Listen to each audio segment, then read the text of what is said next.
La nouvelle discipline diététique de mon fils est moins dangereuse pour lui que pour mes mères. Comme je l'ai découvert il y a peu, le gamin ne s'affame qu'en ma présence et compense le reste du temps. Par une nuit d'insomnie, un grondement m'a attiré jusqu'à la cuisine. J'y ai découvert Théo planté face au réfrigérateur comme devant le tribunal des anges, le visage nimbé d'une béatitude sans nom. Au creux de ses mains, de larges poignées de légumes surgelés dont il était en train de s'empiffrer. Une branche de chou-fleur a roulé sur le carrelage avec le macabre d'un ossement. Dans un long regard collant, presque magnétique, Théo et moi sommes convenus de ne jamais évoquer l'incident.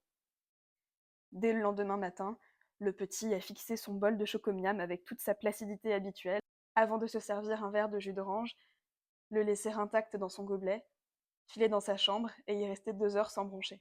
Depuis, je veille à toujours laisser quelques yaourts et sandwichs triangles en rade dans le réfrigérateur, histoire d'épargner au boyau du petit la digestion de produits cristallisés à moins 18 degrés. À bien y penser, c'est une belle attention. Une réaction de mère responsable, sinon aimante. Je pourrais en parler au docteur, pour me racheter. Mais ma fierté s'est pris assez d'hypercus pour la journée. J'avais oublié le talent des médecins pour étouffer les pleurs qu'ils ont provoqués.